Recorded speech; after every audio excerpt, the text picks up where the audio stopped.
اللهم صل على محمد. أعوذ بالله من الشيطان الرجيم. بسم الله الرحمن الرحيم. الحمد لله رب العالمين بارئ الخلائق أجمعين والعاقبة لأهل التقوى واليقين. الصلاة والسلام على سيد الأنبياء والمرسلين سيدنا ومولانا أبي القاسم محمد.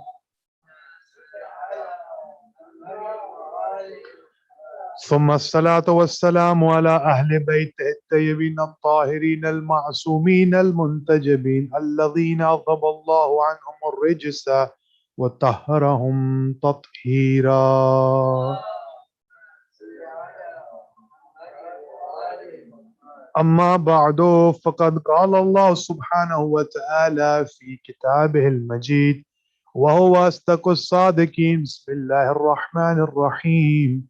والضحى والليل إذا سجى ما ودعك ربك وما قلى. صلوات.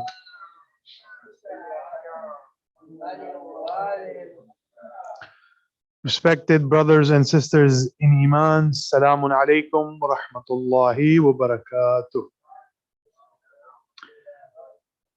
First and foremost, we send our congratulations to the Imam of the time, Imam al-Zaman, Ajjalallahu Farajahu Sharif, on the different auspicious occasions in this week and the days that passed. We had Eid al-Ghadir, we had the wedding of Amir al-Mu'mineen, Imam al-Muttaqeen, and Sayyida Fatima al-Zahra, Salamullah alayha. And lastly, the event of Mubahala. After saying that, we will mention on each of the event for a few minutes. The first event which I will mention is Eid al-Ghadir. Yes. Eid al-Ghadir takes place after Prophet Muhammad sallallahu alayhi wa sallam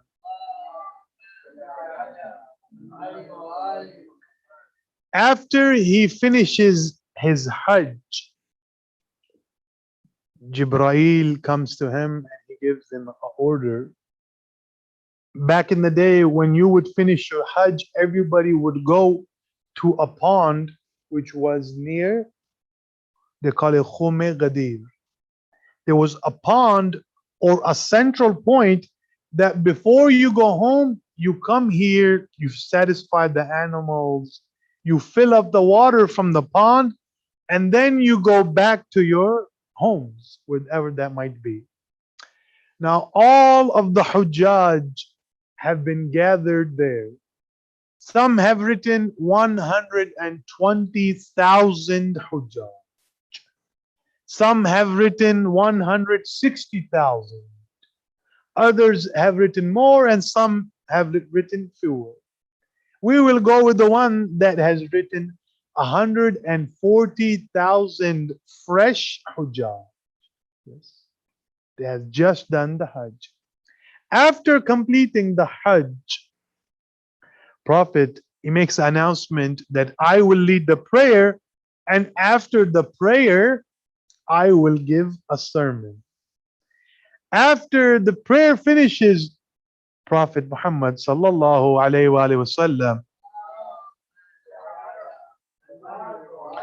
they make a special mimbar for him. He stands on that mimbar and he recites the sermon for either 3.5 hours or 6 hours long. If a sheikh or a alim recites a majlis for 6 hours long, no one will ever call him back, right?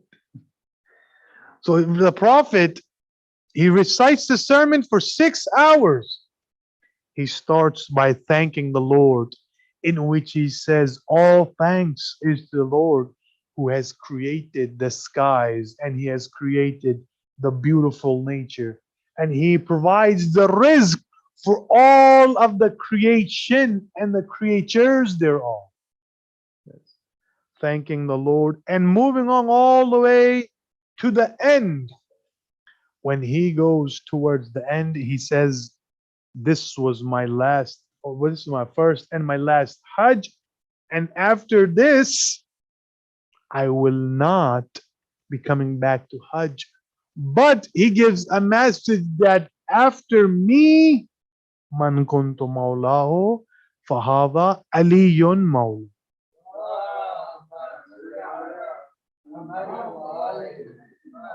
After the Prophet says this, Salman Farsi stands up. He says, Ya Rasulullah, there is some kind of confusion in the audience. There are some who are confused. Now, these were the people who had the hatred of Amir al-Mu'minin. He says, there is some confusion. Ya Rasulullah, can you please make it clear who is the Mawla? Allahu Akbar. Prophet Muhammad, he grabs the hand of Imam al-Muttaqeen, he raises it in the sky, and he says again, Man kuntu mawlahu fahada aliyun mawla.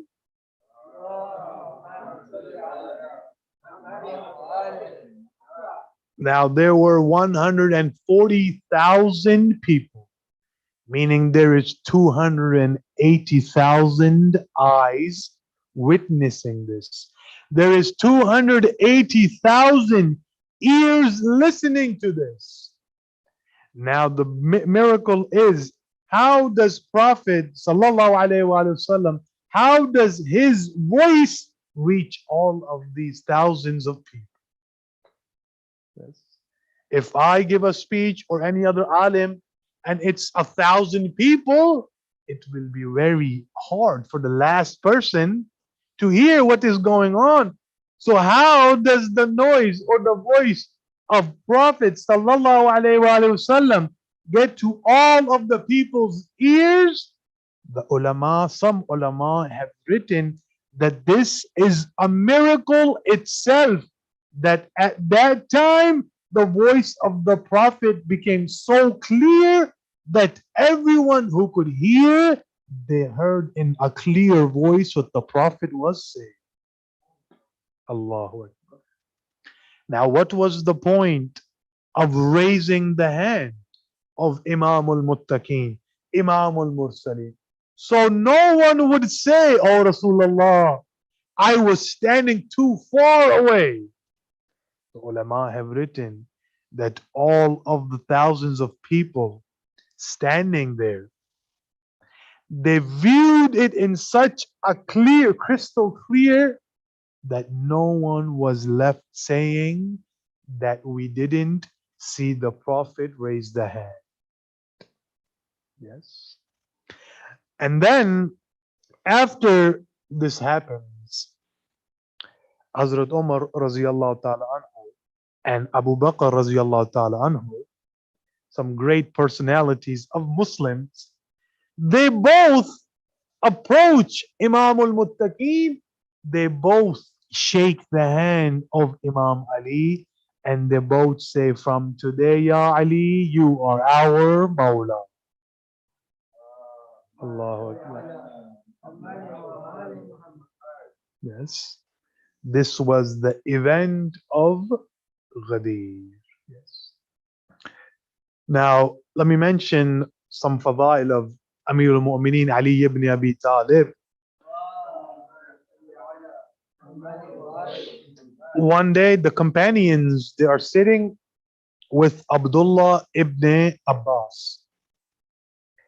And they say, oh, Abdullah ibn Abbas, your knowledge is so much that it is higher than the mountains thereof. Allahu Akbar. Your knowledge is so much that if we ask you anything, you answer right away. And then they ask him, what is the knowledge of Ali ibn Abi Talib? Abdullah ibn Abbas says, my knowledge and all of the knowledge of you guys, all of the knowledge of the companions combined is half of a drop of water, and the knowledge of Ali ibn Abi Talib is the seven oceans.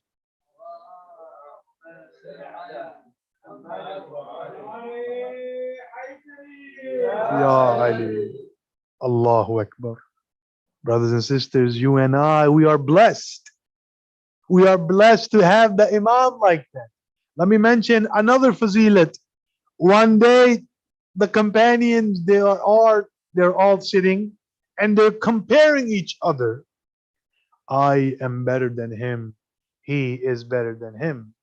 At the end, there comes a conclusion that two of the greatest companions of this time are Hazrat Umar and Hazrat Abu Bakr.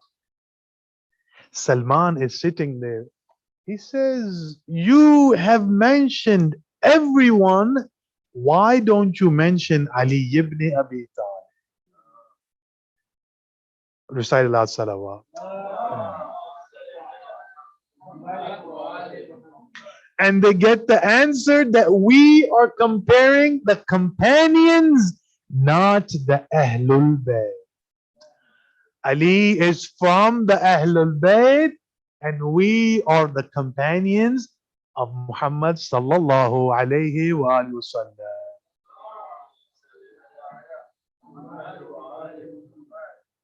See, in the time of the Prophet, people's mindsets were very backward. If the Prophet would show them a miracle, na'udhu billah, they will call him a magician. Yes. Same thing in the time of Ali.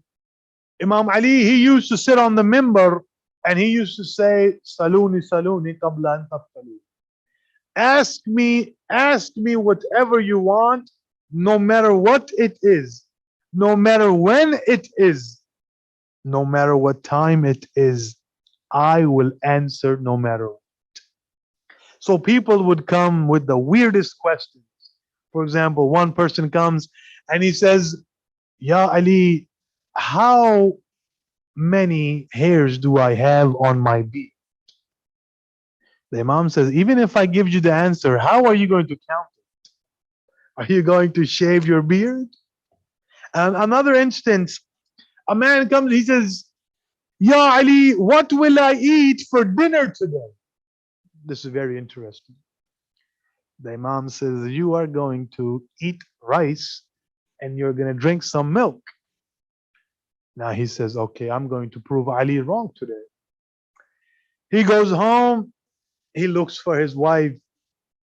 He says, where have you been? She says, I had some guests over my mother's house. He says, did you cook anything? She says, we have some leftover. I have some rice and some milk. He says, I'm not hungry. I'm not going to eat this. He goes out. He goes into his friend's house. He says, you are my friend. I am very hungry today. Did you guys cook anything fresh today? His friend says, unfortunately, my in-laws came over. They ate everything. But if you want something, I have some leftovers. When he looks at the leftovers, it is rice and milk. Says, you know, I don't want to eat today. Now he decides that he will stand on the main gate of the city, that if a caravan is going by, they probably have some other leftovers or fresh food. He stands on the main gate. A caravan of looters and robbers comes. He says salam to them and they give him the best of the akhlaq. He sits down with them. Now they are cooking all of the food. He is looking and he's looking.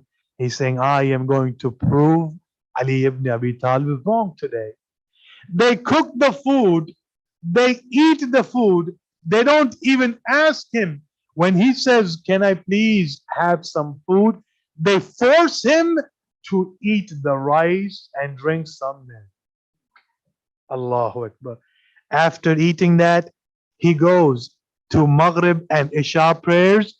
After the prayer finishes, he goes to Imam Ali and he says, "Yes, you are truly Aliyun Waliyun." Yes, this was the Imam. When people would come to the Imam, he would give answers that would leave them speechless. They wouldn't know what to do. One time, Prophet Muhammad sallallahu alayhi wa wasallam,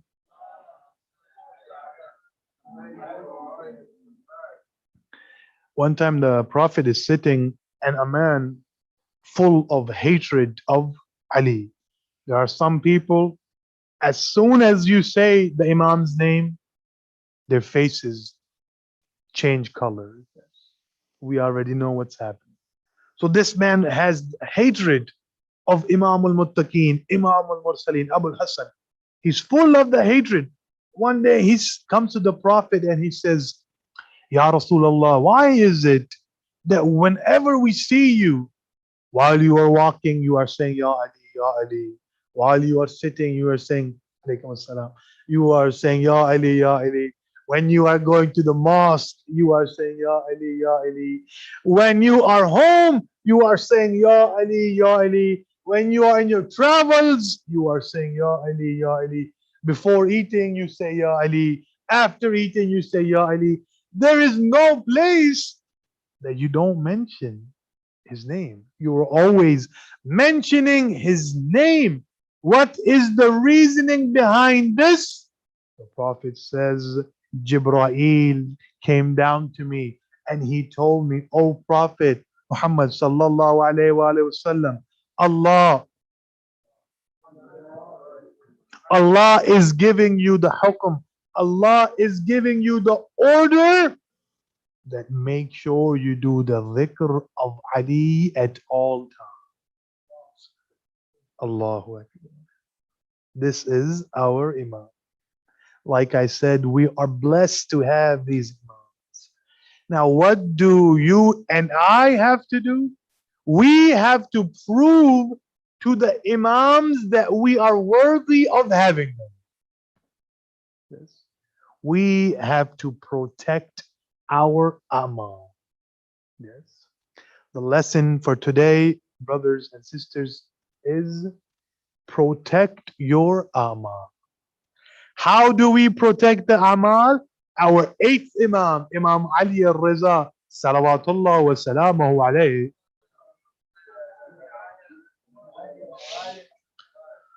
a man approaches and he says, Yabna Rasulullah, tell me, how can I protect my Amal? The Imam says, do two of the following.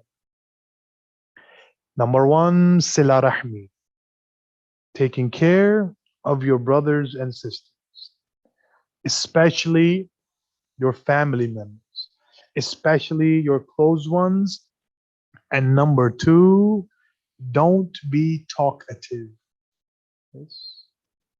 If you can do two of these, your amal will be secure.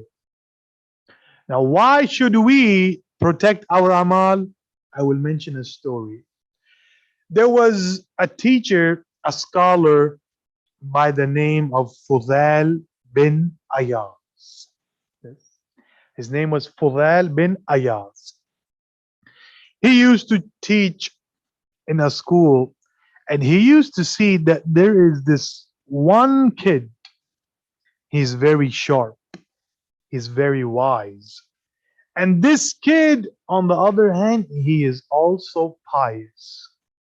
Fuzal says, before I used to wake up for Salatul Layl, this kid was already praying. Before I would open the Quran, he was already reading the Quran. Then he says, this boy or this child, There was an illness, he got ill. The Hakims and the doctors of the time told him that there is no cure for this. Fuzail says, why don't I go visit him? It is his last time. I will recite some Quran for him. Fuzail says, when I go, I enter the room, I look at my student, and I try to recite La ilaha illallah Muhammadur. He says, as soon as I get to Muhammadur, he grabs my hand. He says, stop reading this. Fuzail thinks maybe I have done something which is causing this.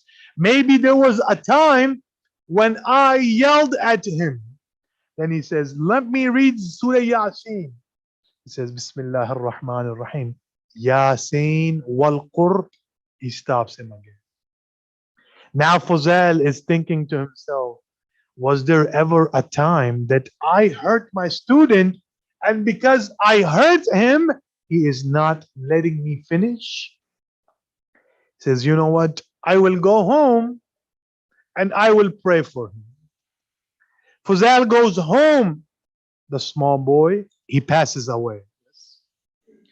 3 days later, what does Fuzail see? He sees that this boy is being dragged in hell.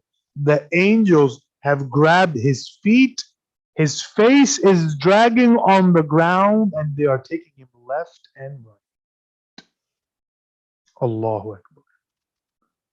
Fuzail says, I started to think to myself, this young man, what was he doing that was wrong? Yes.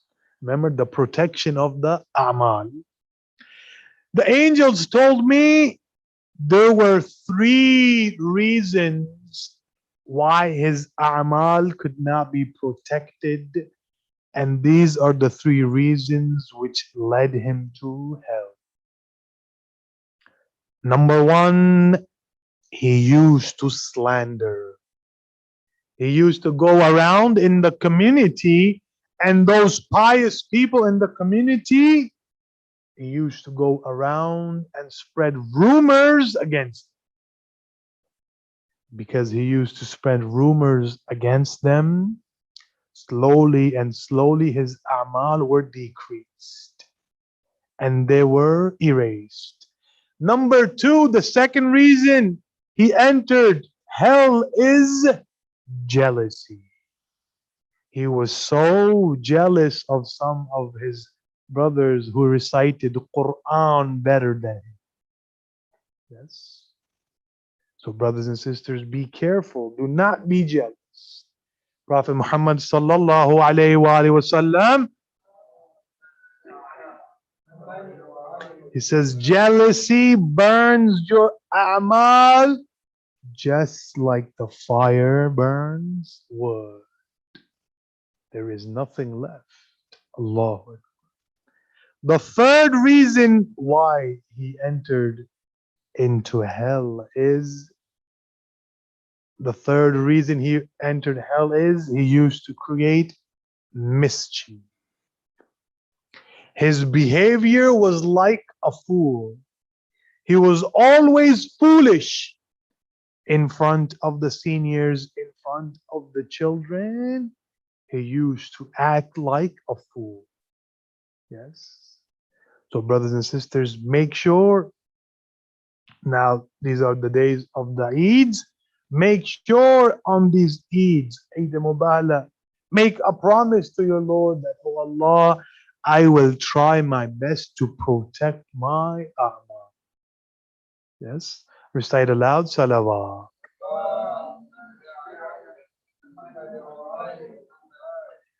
Moving along, what is Mubahala? After Prophet Muhammad sallallahu alayhi wa sallam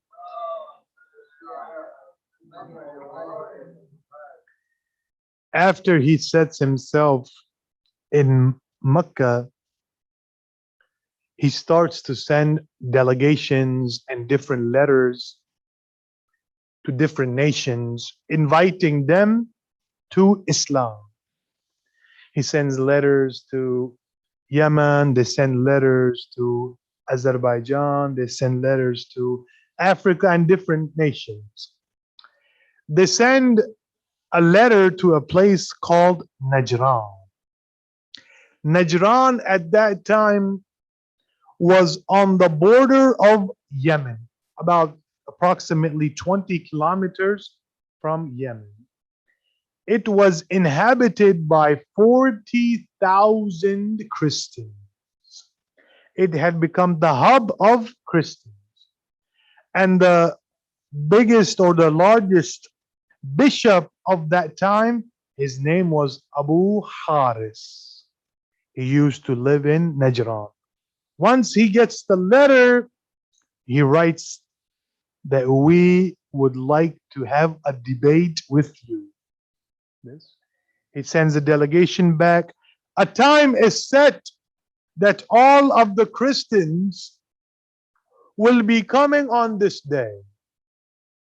All of the Christians, Abu Haris leading them, they all come. They are wearing golden rings.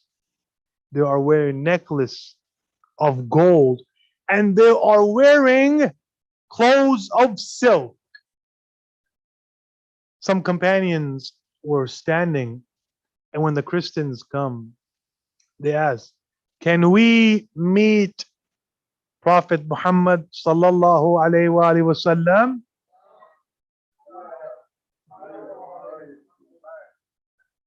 Without even meeting them, the Prophet said, no, I don't want to meet these people. They go back. Next day, they come and they see a man standing on the door.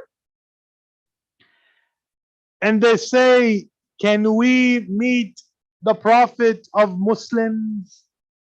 The man says, yes, you can. If you come through me and if you use my wilayat, you will definitely end up on the footsteps of Muhammad. Now, who was this man? Later on, they ask, and he says, my name is Abul Hassan. This was our first Imam, Amirul Mu'mineen.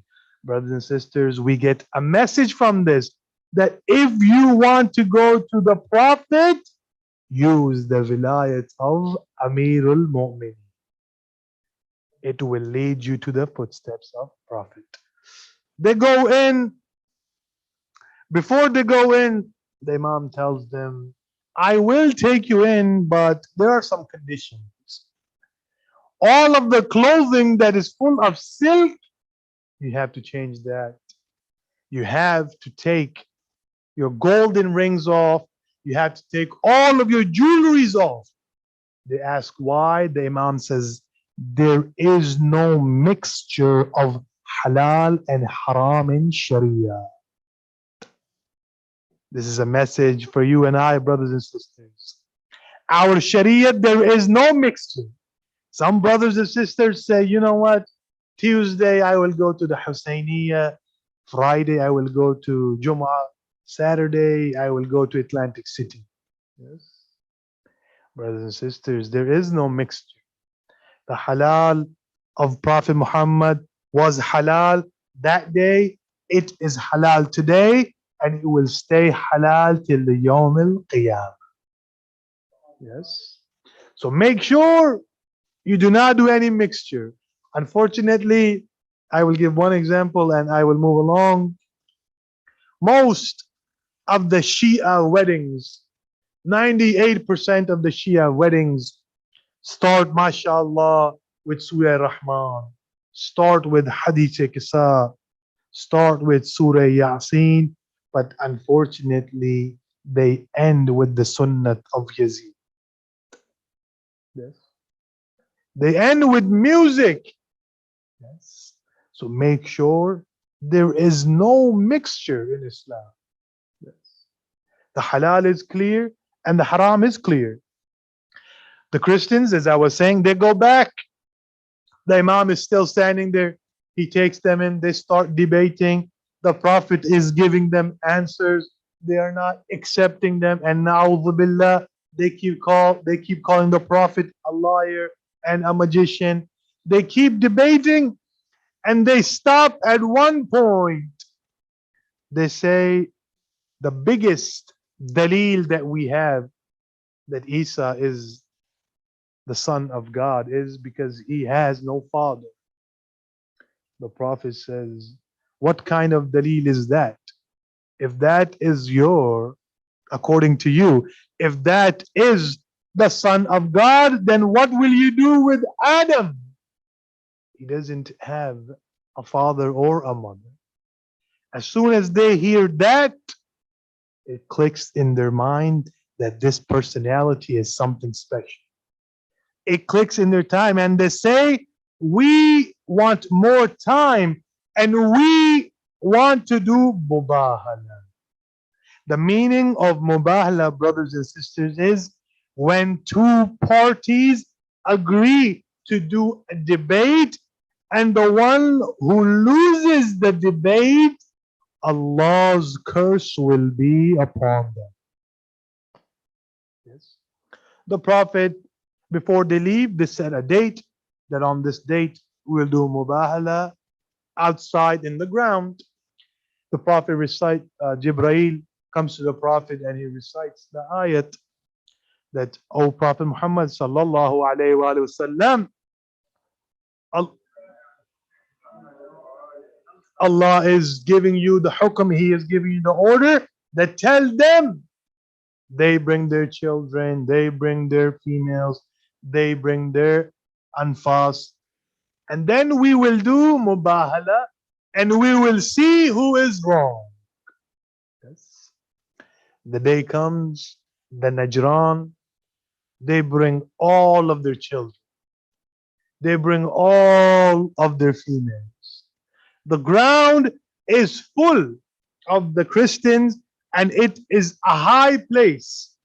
Now, Abu Haris, he is expecting that the Prophet will bring all of the Muslims. But no. As we all know, now Abu Haris is looking and he sees that there is only a few people coming. What does he see? He sees that it is Prophet Muhammad. He is grabbing the hand of Imam Hassan and he has carried Hussein on his chest, followed by Lady Fatima Zahra Salamullah alayha, and behind her Amirul Mu'mineen Imamul Muttaqeen Ali ibn Abi Talib.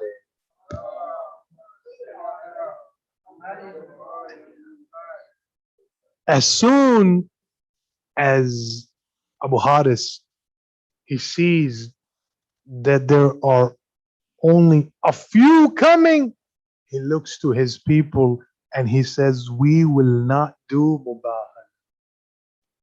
And they ask, why? He says, these are the ones that if they give hukm to the mountains, mountains will move out of the way. And these are the people that I read in the Bible. These are the ones they call Ahlul Bayt.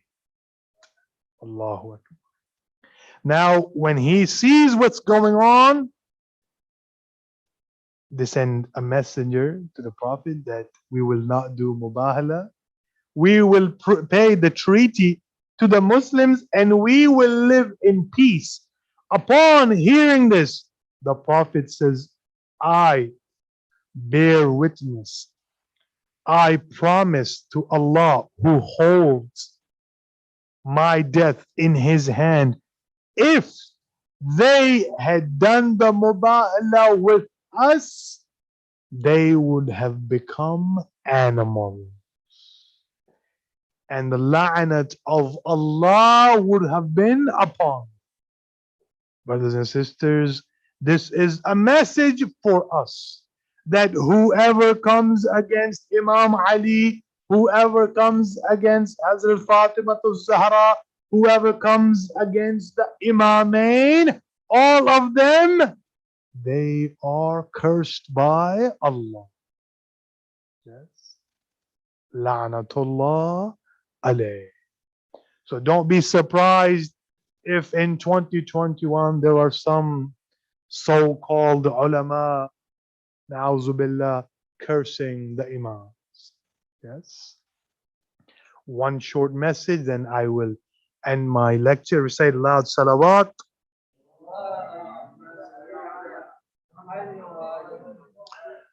Our fifth Imam, Imam Muhammad Baqir al-Ulum, he says, do not do three of the following. Number one, do not think your a'mal are enough. There are some brothers and sisters, they go to ziyarat few times, they start praying 5 times prayer, and they say, that's it. I've done my part. The Imam is saying, no. Make sure you think that your a'mal are few. Why? If you think your a'mal are few, that will tend you to keep doing more. Yes. So number one, don't think your a'mal are enough. Number two, never forget the sins that you have done. Allahu Akbar. Never forget that you hurt a brother or a sister. Yes. Never forget those sins that you have done in the past. And number three, the Imam is saying, make sure you pray on time. Why? I will end with this. Prophet says, the one who prays on time, the prayer goes up. It goes up in a white nur. It is a white nur. It goes up and it speaks to the angels. And it says, I bear witness that on the day of judgment, do not hurt this person. That's for the one who prayed on time. And for the one who says, let me finish my favorite Netflix show. Let me finish my favorite movie or TV serial, and then I will pray. The one who does not take care of the prayer, your prayer will be accepted. You will not be punished, but it will go into sky as a black nur. It will go up and it will not speak to the angel. Brothers and sisters, you see the difference? The difference is literally black and white. Yes. May Allah give us the tawfiq that we can become the true Shias that the Imam wants us to become. May Allah give us the tawfiq that when Imam Zaman Ajral Faraj Sharif appears, we can be a part of his army. May Allah give us the tawfiq that we can go to ziyarat on an annual basis. May Allah give us the tawfiq that we can go to Hajj on a yearly basis. وَمَا عَلَيْنَا إِلَّا الْبَلَاغُ.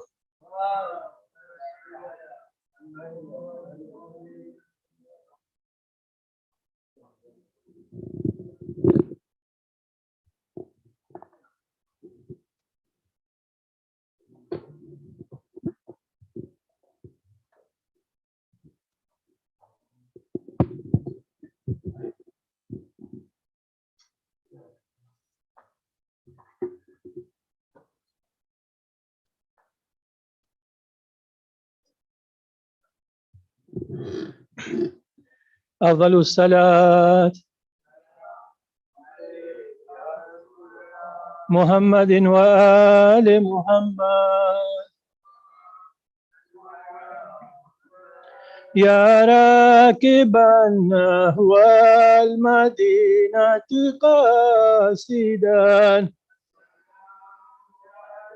بلغ سلامي للنبي محمد وكن السلام عليك يا علم الهدى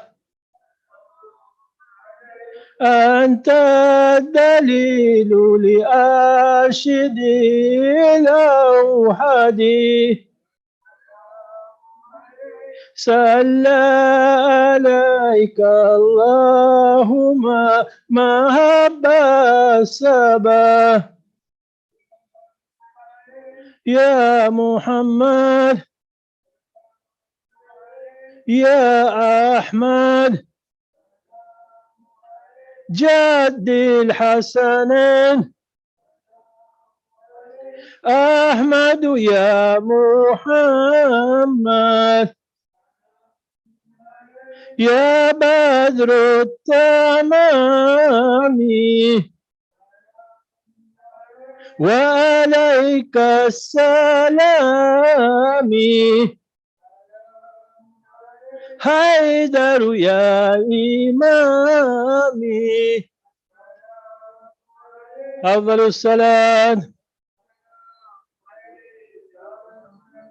محمد وآل محمد.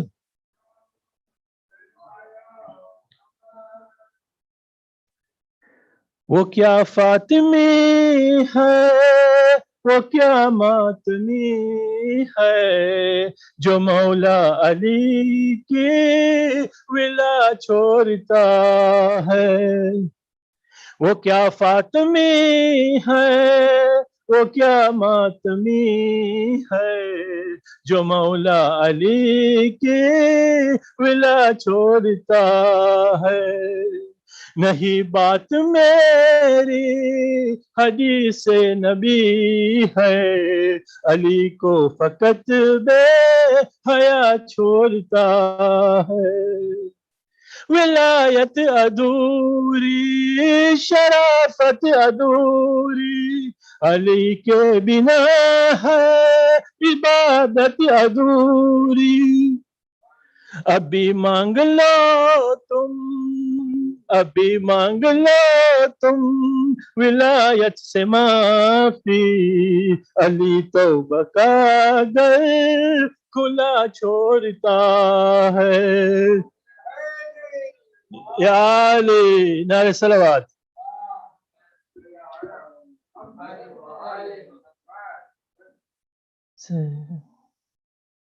ایسے مناتے ہیں علی کے چاہنے والے خوشی ایسے مناتے ہیں علی کے چاہنے والے خوشی ایسے مناتے ہیں علی کے چاہنے والے خوشی ایسے مناتے ہیں.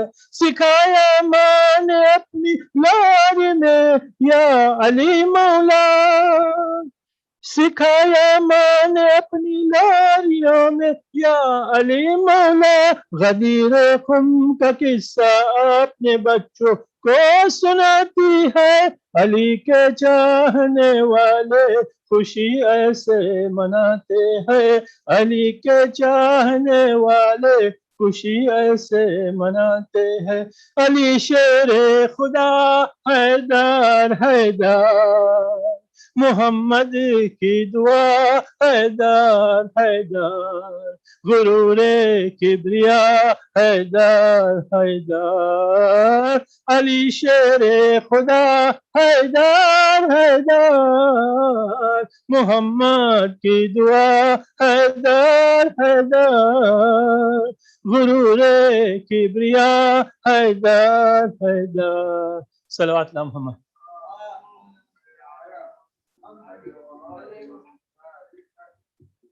I think with the corona coming back, so let us do munajat to Imam al-Zamana to help us out of this mushkila. چلے آؤ اے ابن مشکل کشا بلاتے ہیں رو رو کے اہل عزا. چلے آؤ اے ابن مشکل کشا تمہیں حق کے زہرا کا ہے واسطہ. چلے آؤ اے ابن مشکل کشا بلاتے ہے رو رو کے اہل عزا. چلے آؤ اے ابن مشکل کشا. ہے پھیلی جہاں میں عجب سی وبا عطا سارے عالم کو کیجے شفا عطا سارے عالم کو کیجے شفا وسیلہ ہے بیمار کرب و بلا چلے آؤ اے ابن مشکل کشا بلاتے ہیں رو رو کہ اہل عزا چلے آؤ اے ابن مشکل کشا جسے دیکھیے ہے پریشان یہاں یہ وقت کرم ہے امام زمان یہ وقت کرم ہے امام زمان کرو ہر سوالی کی حاجت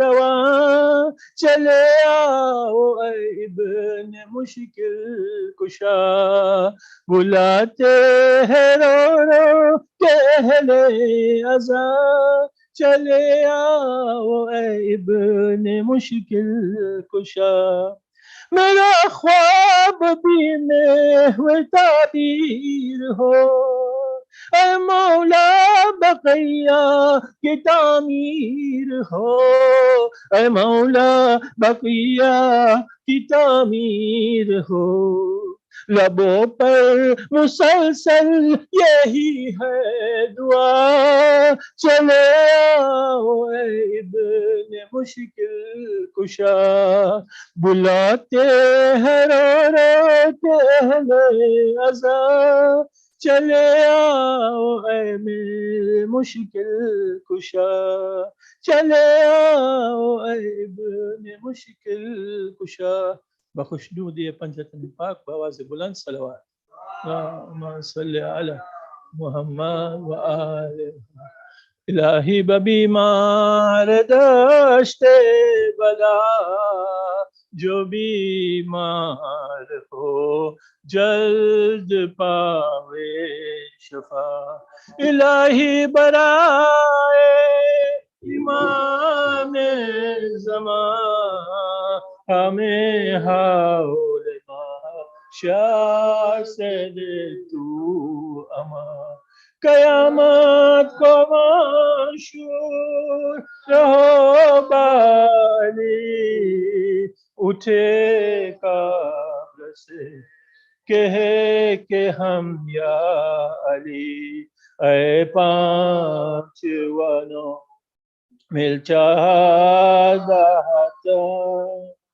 احمد و علی زہرا و حسن شبیر سے لے تا امام زمان شبیر سے لے تا امام زمان ایک ایک پہ صدا صلوات پڑھو صلوات صلوات و سلام یا امام زمان فرما حضور یا امام زمان صلوات السلام عليك يا رسول الله السلام عليك يا نبي الله السلام عليك يا أمير المؤمنين السلام عليك يا فاطمة الزهراء السلام عليك يا حسن المجتبى السلام عليك يا أبا عبد الله وعلى الأرواح التي حلت بفنائك عليكم مني جميعا سلام الله أبدا ما بقيت وبقي الليل والنهار ولا جعله الله آخر الأحد مني لزيارتكم السلام على الحسين وعلى علي بن الحسين وعلى أولاد الحسين وعلى أصحاب الحسين خصوصا سيدي ومولاي أبا الفضل العباس وأختك زينب وبنتك سكينة جميعا ورحمة الله وبركاته السلام عليك يا علي بن الحسين ومحمد بن علي وجعفر بن محمد وموسى بن جعفر وعلي بن موسى ومحمد بن علي وعلي بن محمد والحسن بن علي. السلام عليك يا مولانا يا صاحب العصر والزمان سيدي الأمان الأمان الأمان. السلام عليك يا خليفة الرحمن. السلام عليك يا شريك القرآن. السلام عليك يا إمامنا وإمام الإنس والجان. عجل الله تعالى فرجك وسهل الله تعالى مخرجك وظهور الأمر. السلام عليكم جميعا ورحمة الله وبركاته.